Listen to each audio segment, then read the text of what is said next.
very open feedback on their experiences as one of the pioneers or victims, whichever way you want to look at it, of using the price of property model, and hopefully some of the lessons learned. We are on quite a tight timescale this morning, but we have been given an extra 10 minutes. So I think hopefully there'll be some questions. So we are happy to go on until 22. If for any reason we do run out of time for questions, Bob and Terry and myself will be on our stand, which is B27, which I think is just over here. So if you have got any questions and we run out of time, please come over. You can have a chat with me or Bob or Terry, and I'll try and answer any questions you have. We've also got some handouts at the front, so if anybody does want to take a hard copy of the presentation away, and there's also a 4-page case study of the Origin project as well that just kind of gives a bit more detail on some of the things I'm going to talk about. So without further ado, we'll make a start. So just a quick introduction to Origin. Probably most of you have heard of Origin Housing Group. The contract was a reactive repairs and voids contract, and there's 6,000 units. Quite a broad stock profile that Origin have got, so obviously a lot of social housing in there, that's the core of their stock, but also retirement housing schemes, market and intermediate rent properties as well. Quite a large portfolio of key worker accommodation, some shared ownership, and also some commercial leasehold properties as well. So quite a broad portfolio of assets that we actually maintain through the contract. The drivers that we identified, and for those of you that were at the session yesterday afternoon about good procurement, bad procurement, hopefully this was a good procurement. Origin spent quite a lot of time before they went to the market thinking about what they wanted to get out of the procurement project and what they needed. Some of the key drivers to that were very much about trying to simplify the repairs process. Traditionally it had been very administratively burdensome. The scheduler rates and the way it was being used was creating some quite adversarial relationships, so we wanted to try and draw that out as well, and really trying to have more emphasis on looking at what the actual real costs of maintaining Origin stock were as well, and looking at the interdependencies of that with their planned maintenance programs, their cyclical maintenance programs as well, and also at all stages, high levels of resident engagement through the process, trying to improve the experience to the end user as well, and we'll give you some examples of how we've done that as we go through as well. As I said, there's handouts for the presentation and the case study that Kate here at the front spot if anybody wants them.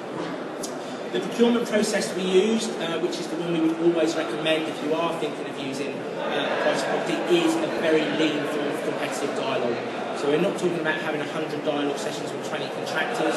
We're talking about getting down to a short list of contractors quite quickly, and then having some very short, sharp, focused dialogue sessions with those contractors, particularly looking at things about inclusions, exclusions, risk, what the contractor's appetite is at taking things on under their wing, and how you manage the risk books as well, which I'll explain in a bit more detail. This one was actually quite a unique one for us, because at the start of the competitive dialogue process, we were actually using what we call a hybrid scheduler rate. So we were still using a traditional scheduler rate, just taking out the overhead and the profit in more of a kind of open book basis. Through the dialogue with Terry and the other contractors that were in there, it became quite apparent that there was a real willingness to look at an alternative delivery model based around price of property that would give actually benefits to both parties. So we actually developed the price of property model through the dialogue process, which was really good, which also gave a great deal of ownership to both parties through the process. There's also the option of a wholly owned subsidiary model. So again, we looked at some of the benefits that might add. We decided at the time that it wasn't the right time to set up a wholly owned subsidiary for this contract. But the way we've procured it, we can actually come back to that over the life of the contract. So if in 2 or 3 years' time, perhaps the back position's a bit clearer and other things are resolved and there's an appetite to do that, we don't need to do anything under Origin, we can actually switch the model over. Form of contract, we use this TPC 2005, which works very, very well in the context of price per property, probably the best of the contract. And we're very fortunate that earlier this year, seems like a year ago, we were actually acknowledged, the procurement process and the output was actually acknowledged in the Housing Innovation Awards, and we got the procurement award, which was nice. The model works quite simplistically, but there is a lot of detail that goes behind it. Our price per property isn't just the budget divided by the number of properties, and that's the price per property. There's a bit more of technical work that goes into it than that. The contractor actually builds the price per property up and provides a huge amount of detail in the tender about their labour costs, their material costs, their overhead. So there's complete granularity into all those costs, and that builds up the cost in that way. So effectively, for each contractor, we've got behind each of these high-level percentages how that cost is built up. What that does, at the end of the process, it gives you a really good window into what you actually pay for. What we're finding with price per property, and I was talking to somebody earlier, is that the last couple that we procured have all been within 2 or 3% of each other, the final prices. You can then drop down into this and see why is one contractor 2% and 3% less than the other. Is it that they've allowed one less operative because they think they're going to be more productive? Is it that they've got already an existing resource in the area that they're going to utilise? So you've got complete visibility into how the contractors built up the price of property, particularly around risk. That's really important. The guys will touch on that as we go through. The way the model works, quite simply, is inclusions are basically raised as a zero value order because we've already paid for them. Any exclusions are priced using a schedule of rates, which is pre-priced as part of the tender, and we use and will continue to use, because it's a great schedule of rates, the version 6.1 is our go-to on that one as well. We also, alongside that, have a series of pots that sit within the budget. Those pots are for either exclusions, so effectively, with each client when we scope out, we set aside a budget for anything that is likely to be outside of that fixed price per property, and we build that into the budget, so it's still controlled by the contractor. There's still an input into that, and basically we monitor that monthly to see are the exclusions roughly running where they think they are as well. I'll explain that in a little bit more detail in a second. We also have a separate pot for communal repairs. As it stands today, we still haven't quite got our head around the LVT issue of having a fixed price per scheme or per block for communal repairs, but we are doing some work with the client on that at the moment, so hopefully we can track that one going forward as well. And particularly in the first year of a contract, we have some very detailed risk pots. One of the issues that came up interestingly in a session yesterday was about 2P. Well, with the best will in the world for a procurement process, you never know exactly what the 2P cost is going to be on a new contract until it happens. So effectively, 2P is a really good one to put in as a risk pot in the first year, draw down any actual expenditure that the contractor incurs on 2P. The rest of the money goes back to the client and that risk pot is shut going forward. So that's how we deal with risk. So we have specific pots, there's clear mechanisms for how we draw down on those as well. The invoicing works on a single monthly invoice, so that has worked very well on all the contracts. It has massively reduced administration. Quite simply, the price per property is paid in 12ths, so it's the total number of properties times the for a year divided by 12. It's as simple as that. Voids, obviously, there's a fixed price per void, but that's paid on volume, so it's paid against the number of voids that are done each month. And then the exclusions and communals are paid, as I said, within those pots. So it's a very simple finance. The people that seem to love this model the most are finance directors. So for the first time in my life, I actually get Christmas cards from finance directors from housing associations, which is lovely. We have a monthly core group, which generally lasts about 2 or 3 hours. Within that, the first thing we look at is exclusions. Is it working okay? Risk, how's that working as well? We also look at the KPIs as well, which looks something like this. There are some incentives for Gilmartins to perform on a contract, so I won't go through these in any great detail, but we have set aside profit for Gilmartins to actually incentivise performance on what Origin and their customers identified as the key drivers for the project around right first time, appointments made and kept, and also just keeping an eye on this backlog of repairs as well, so making sure that there isn't repairs being pushed out. So we've got a constant eye on how many open repairs there are at any one time, and that's working really, really well. The inclusions and exclusions is, in my view, the most important part of the price per property. The price per property models that we've gone in to try and fix for other people, generally, most of the issues have been around the lack of clarity on what is the contractor actually thinks they've included in their price or hasn't. And generally, if you get a huge variance on your pricing on price per property, and the worst I've seen so far, the lowest tender was 170 and the price was 800, clearly that's not the bar supposed to add. Something's gone wrong. It's always going to be there or thereabouts what you think it's going to be. If it isn't, the contractor's either completely misinterpreted the model or you've actually set the model out wrong. So it's really important that there's complete clarity on what's in and what's out. The way we do that with each client, and I was doing one for Brent Housing Partnership, who are using this model going forward. I think Andros, we did that on Tuesday. In half a day, we actually sat through, went through the inclusions and exclusions just from Brent's perspective, and just basically say, well, where do you want this to sit? Is this something you want the contractor to take responsibility for within their budget, or is it something we can deal with as an exclusion and perhaps manage it in a slightly different way? Obviously, it's important that it aligns to your repairs and void standards as well. So the voids one should be relatively easy to do, because it should just be your void standard. Anything that's in your void standard, effectively, should be an inclusion. Simple as that. And we also set some caps on some of the high value items. So asbestos, In this instance, asbestos removal, non-notable asbestos is part of an inclusion, but because we didn't have a complete understanding of what the risk was there, we've actually put a specific cap in that for the first year that says, right, if you spend up to this amount, once you get over that, it then becomes an exclusion as well. So it's just about how you manage risk with your contractor on some of those key areas as well. Key point is that the default position should always be that any repair that you issue is an inclusion. It's really then up to the contractor or your IT to say, well, actually, no, clearly, if we're going to build an extension, that's an exclusion. So, but the default position is inclusions trump exclusions. I'll show you one in a second as well. Very important that we train. It's a very different cultural way of managing repairs, so it's very important that the client goes through some training internally, that they fully understand the inclusions and exclusions process, and it's equally important when you engage a contractor that you do lots of joint training with them, and Terry and Bob will talk about that, I'm sure, on their slides in a moment. It's also important that you review it, and we are just completing the first annual review at the moment, so it's quite a hard commercial audit at the end of the first year, just to check that everything's as it should be, looking at those exclusions and think, well, actually, after the first year, we've got more knowledge, we've had a year's worth of data now. Is there certain things that we can move one way or the other? Are there certain things that perhaps have been exclusions? Now we've demonstrated that that risk perhaps isn't there that we thought it was, we can actually drift that back in as an inclusion, or vice versa as well. Just to give you a quick snapshot, that's generally what the inclusions and exclusions looks like. You've got a list of components within the property, and then you've got a list of things that are excluded from the price of property, and a list of things that are included. There's huge debates, rumblings. Should you just have a list of exclusions by default, everything else is included? Should you just have a list of inclusions by default, everything else is excluded? My view is, if you do both, if nothing else, it means that the client has sat down at the beginning and actually thought through what should be in and what should be out. What you'll also see is a column at the end that says notes and limitations. That's where you can start doing different things with some of those high-risk items. In this instance, if Gilmartins identify that through a repair that the whole kitchen needs replacing, clearly there's not much point in keep effecting repairs on the kitchen. It's throwing bad money after good. So they can refer that kitchen back to Gilmartins saying, we think this kitchen now needs wholesale replacement. If Gilmartins agree with that, it then goes into their kitchen replacement programme, and the risk to Gilmartins is then capped for 2 further years to maintain it.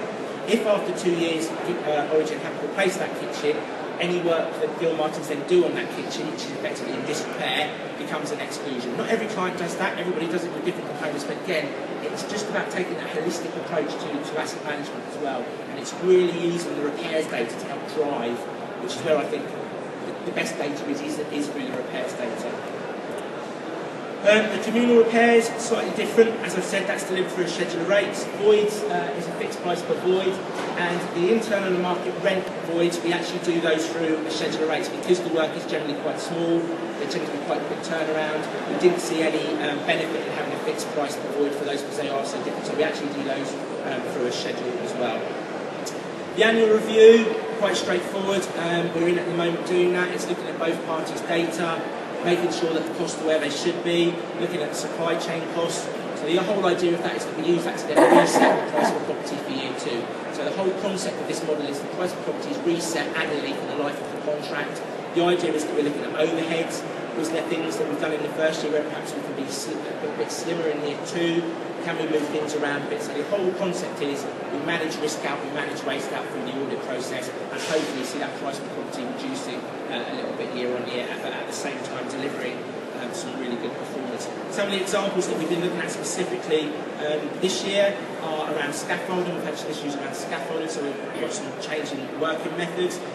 We've had some quite interesting debate about appointment slots, which we could do a whole other session on, which we won't today, and we've changed that away from 2-hour slots, which is what we had originally, to more of an AM, PM, and then fixing the appointment on the day with the tenant. That's going to have some benefits. We've got more of a handyman approach on some of the more dispersed stock as well, and certain other things that are being drawn out of this review process. And that's giving us this kind of level of performance at the moment. So at the moment, tenant satisfaction is running at around 95%. Origin satisfaction with Gilmartins is 90%, and it's about the same. Both parties score each other at each core group, so that's about part of the partnership.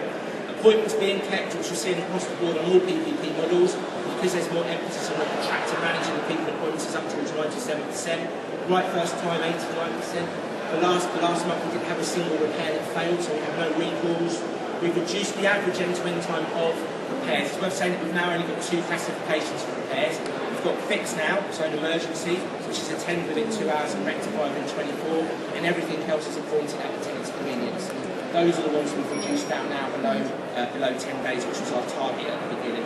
Emergency completions, 98.6, so that's probably one we're looking at. We want to get that back up to above 99. And probably one of the big successes has been with voids.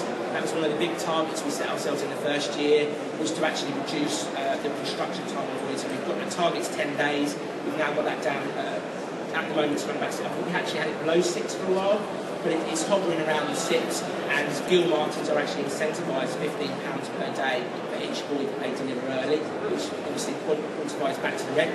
Flip side, any void that's late, they're penalised £15 as well. And that's put the focus on making sure that voids are coming back on time. And Origin's voids process is now really exemplary. So hopefully that's given you a bit of background. I'm not going to hand over to Bob, who's going to just give you a bit from Origin's perspective, and then Bob will hand over to Terry.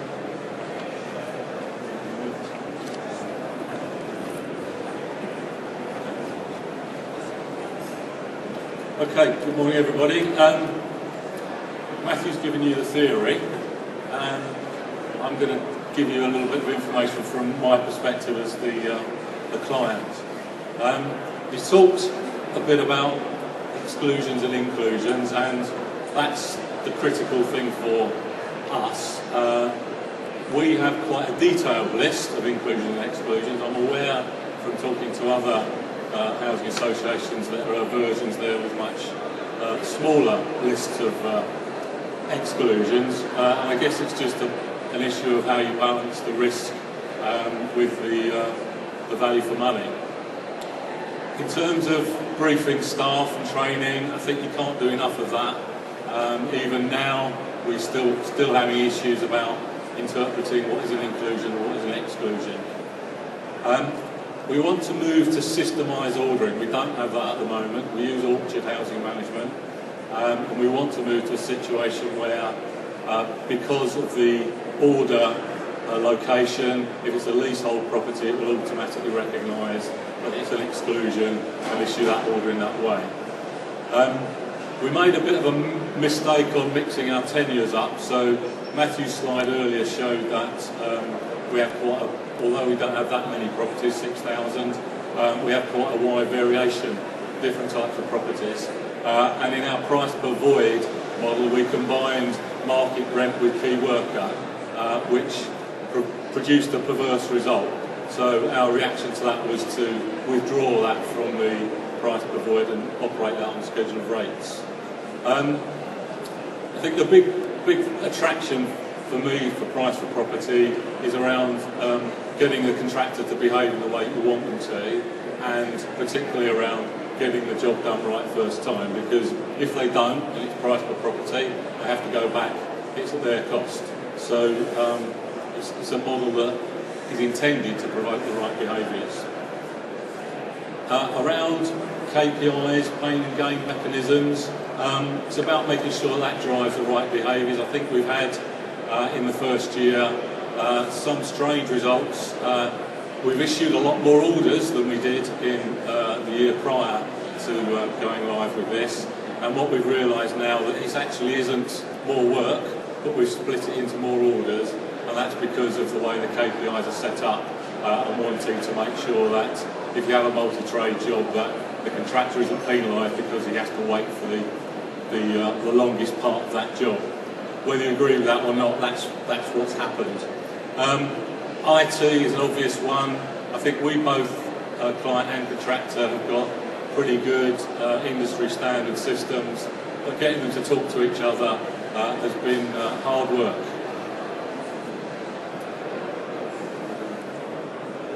Moving on to budget and cost reviews. As Matthew said, we're doing the first year review now. The first year ended at the end of September.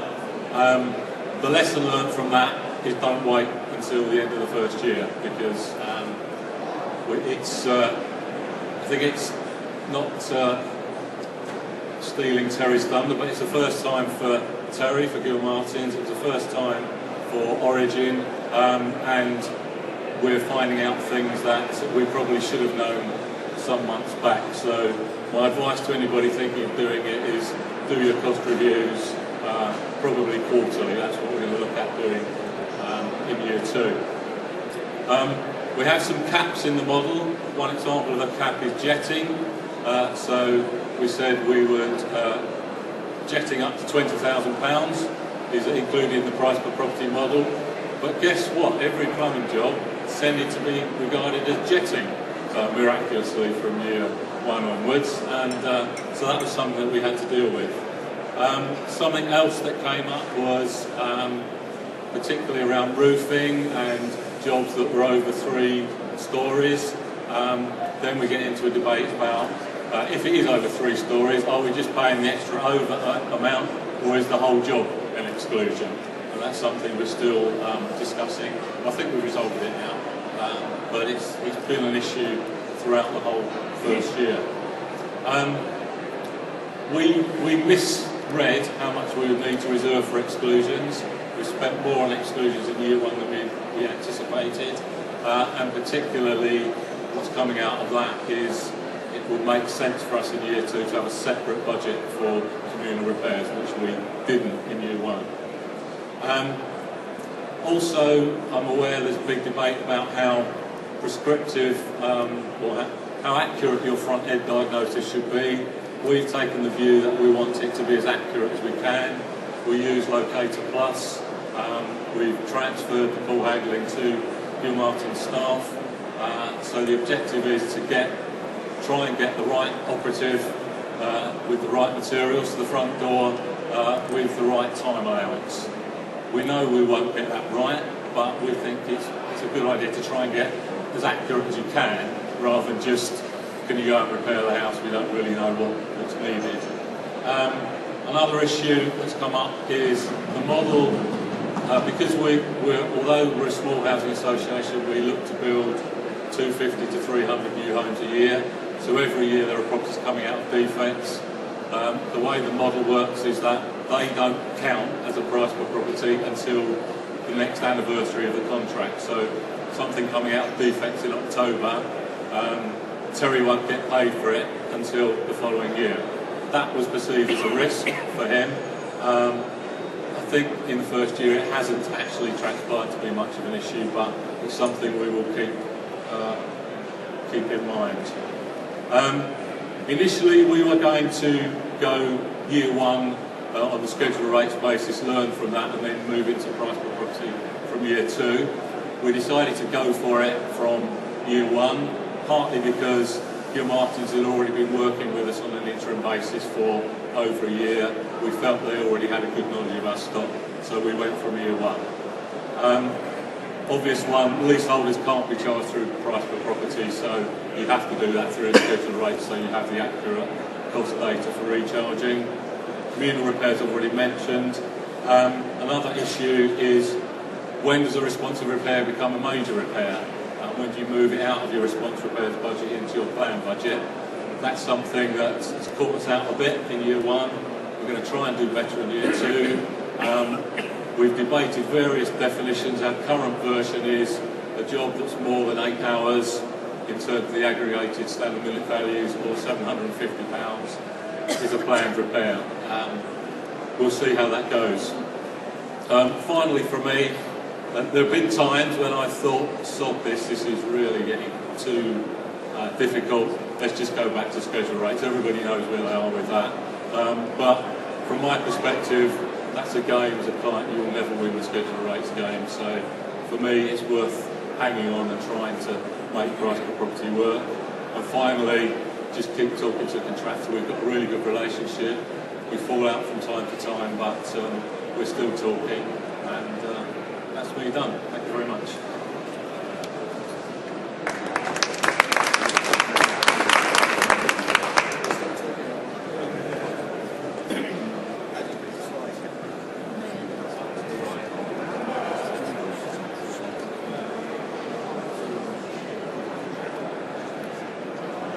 Okay, thank you, Bob. And we are still talking. I'm Terry Gilmartins, and I'm the Managing Director of Gilmartins. As Bob says, we've been working together for roughly 3 years now. and we're in the second year of the PPP contract. Bob has covered quite a lot of areas, so I would like to go over the lessons learned from the perspective of the contractor. This presentation is a brief overview on the points on the monitor. So after my presentation, please ask me any questions in relation to the PP model where I can go into further detail. We've all spoke a lot about inclusions, exclusions part. It is really important that both sides totally understand the terminology of the inclusions, exclusions part. So both parties agree and understand what points have been covered in the lists. One of the issues that we come across, as Bob previously spoke about, was jetting. In the inclusions list, it stated, if jetting is required in the footprint of a property, it is an inclusion. And in the exclusion list, it stated, if jetting is required in a communal area, it is an exclusion. The issue we had to resolve was where did the footprint of the property end and where did the communal area start? I recommend that each inclusion-exclusion is agreed and signed off by both parties at the start of the contract. Historical repairs data needs to be precise. As Bob has earlier expressed, the more precise the data, the more prepared the client and the contractor can be. Realistically, the data needs to be broken down into many areas. The following items are the headline terms: trade type, frequency of repair, number of repair, tenure type, whether the property is a communal area or a flat, and there's numerous more. As Bob said, we went straight into this PPP model. I would recommend at least having 3 years data. Contact centre staff diagnosing repairs. As the majority of you know, this can be the most vital part of the service. Receiving the correct information at first contact enhances the service. And this allows you to get the correct operative with the correct skill set to the property. We recently have been supporting our RSAs to diagnose repairs. We have positioned the client surveyors working beside our RSAs. And this has helped the surveyors to help and diagnose difficult repairs, answer queries while the RSAs have customers still on the phones. Also, the surveyors are enabled to give authorisation for further works while our operatives are on site. All of these items have helped improve the service. Next item, resident involvement. We have found that having residents on all groups, such as core groups or comms, benefits and develops the service. They inform us at ground level actually what is really happening. They can see all the issues that we are coming up against and how we, as a team, have worked together to get the issues resolved. And we have started to see that they have become great ambassadors for us. I'd say this is one of the main points. Transparency and honesty between client and contractor. This is essential for the development of this model. It will not work without this. We both have budgets to work to and KPIs to meet. In my opinion, the only way of achieving this is to work closely together in an open and transparent way. Right, famous IT issues. We have found that this could be one of the biggest stumbling blocks of the contract, as all financial costing and performance are linked to the IT systems.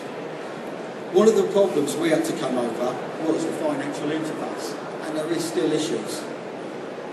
The lessons we have learned is finding out what is achievable from both systems and how long new procedures will realistically take to implement. The earlier you can identify these items, the smoother the transition between both systems will take.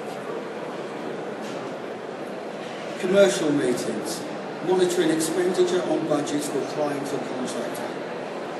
We've found the following is necessary to the PPP contract. Regular commercial meetings with detailed reporting showing capped items, risk items on the risk register, numbers of PPP, PPV and exclusion orders, labour costings, and I can go on and on. This will identify the trends and help with the budget for this year and for further years.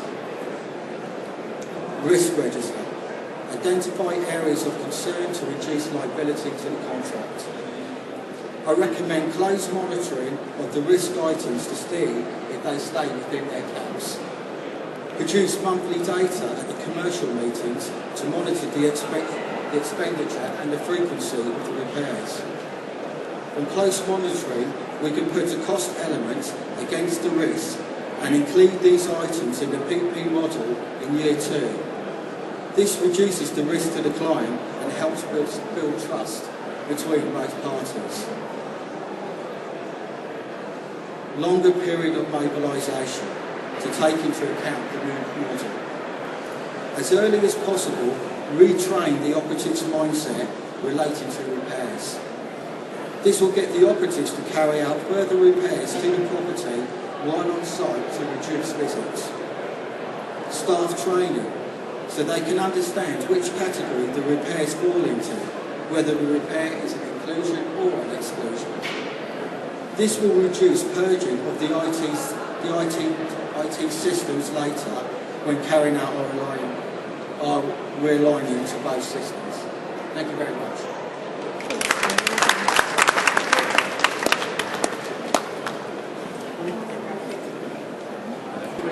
Terry and Bob will both be there as well. Kate, who's at the front here, has got, I don't know, we've got enough for everybody, but we've certainly got quite a few handouts and case studies as well. So if you want to grab one before you go, please do so. But we'll take any questions that you may have.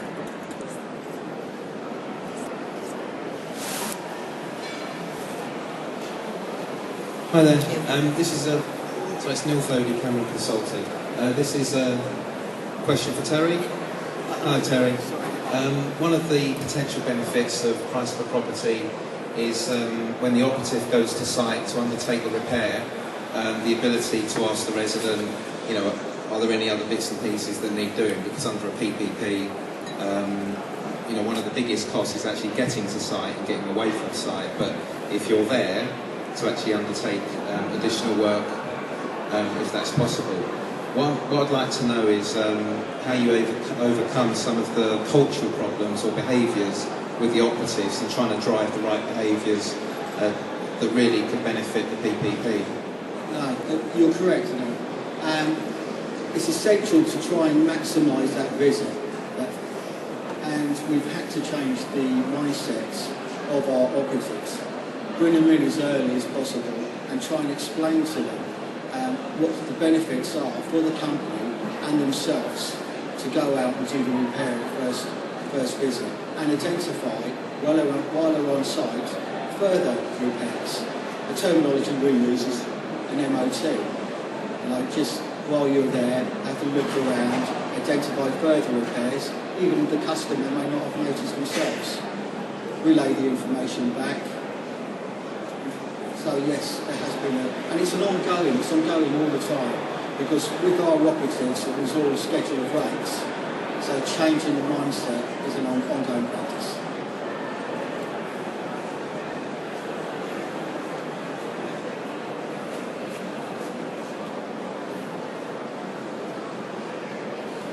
This is a question for Origin. For me, the PPP model is very beneficial in the sense that you can capture out some of the contractors that maybe cannot deliver the model. Was there an ambition to get an SME, to work with an SME, or was it you were looking at the whole market? We were looking at the whole market, but we were careful not to exclude SMEs. So Gilmartins, in fact, are an SME themselves, so they were our current incumbent anyway. But we did have interest from other SMEs as well. So our intention was to have as open a procurement as possible and not to exclude anybody. I think just to come in on that as well, through each stage of the procurement process, we actually had open days. So we invited any interested parties to come in. We actually explained, because it's a relatively new model, we explained some of the concepts of the procurement process, specifically around the price of property as well. So as Bob said, trying to make it as open to everybody as possible. I think for us, really, we wanted a contractor that we mattered to. With all due respect to some of the bigger contractors, we didn't want to just be a sort of a dot on their balance sheet. We wanted to be somebody that mattered, and whilst we couldn't necessarily exclude the bigger contractors, because that probably is illegal, we felt more comfortable with an SME. I have to be honest about that.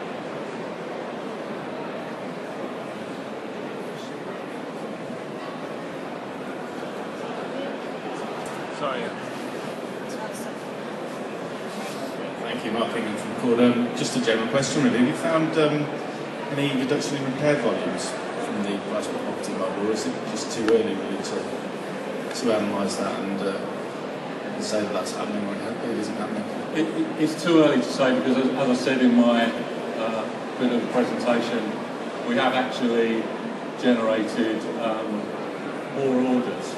And when I've looked at people that have been at Origin for the whole 2 years, and particularly my surveyors, and 2 of them doubled their output, 1 of them actually trebled their output, and that wasn't because they were working hard, it was because of the perverse nature of splitting up jobs that were previously one job. So we need to untangle that and look at what's really underlying it.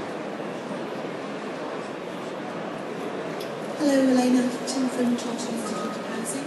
Apologies if the first speaker addresses but I was a bit late. In terms of your expectations on increased customer satisfaction, what was the comparison pre-PPP?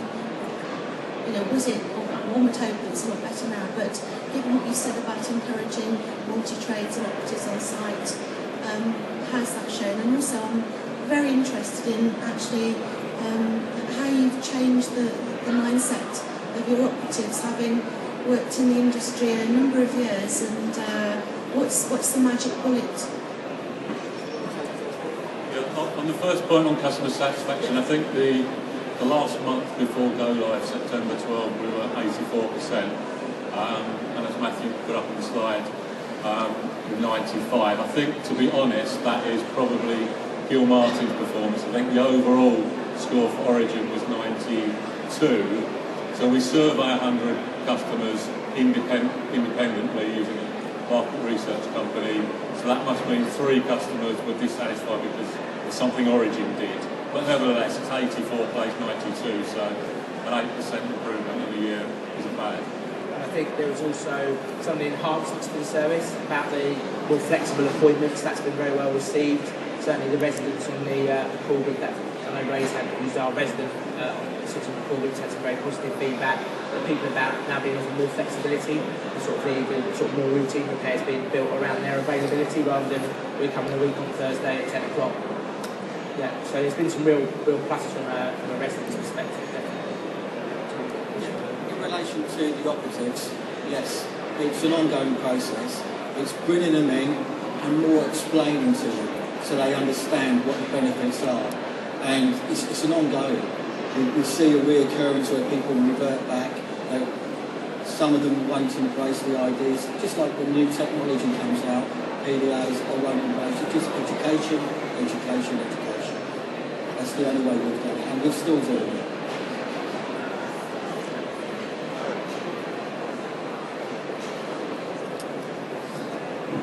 For the client here, what percentage of the overall budget was for exclusions and what was for the main contract? Not great on percentages, but I think we had about 600 to 800k in our budget for exclusions on a roughly £3.5 million total budget, so whatever that is. Just to add to that it's one of the points Bob made earlier, that included the communal repairs. One of the things we've learned on this one and the other early PPP models we set up was it makes much more sense to look at communals in a completely different way. Good morning, ladies and gentlemen. Please make your way to the Are you looking to bring down the price per property as you go through the contract? Starting shortly. have to Or say, please make your way to the Keeper Theatre. actually, I would like to move as many exclusions into PPP as possible, which may well mean that it goes up, in fact, but we're bringing down the exclusion because that's the area that causes us most grief, to be honest. So, recognising that leaseholders, communal areas, they have a significant commercial portfolio as well, there will always be exclusions, but exclusions on properties that were within the scope of price per property move in into PPP. It's involving the exclusions into the PPP. Sorry, I need to end the session if that's okay. So I need to end the session. Okay, as I said, if there are any more questions, we'll hang around. Have you got the handouts? Sorry. So we've got handouts at the front as well if anybody wants. Thank you very much everybody for contributing.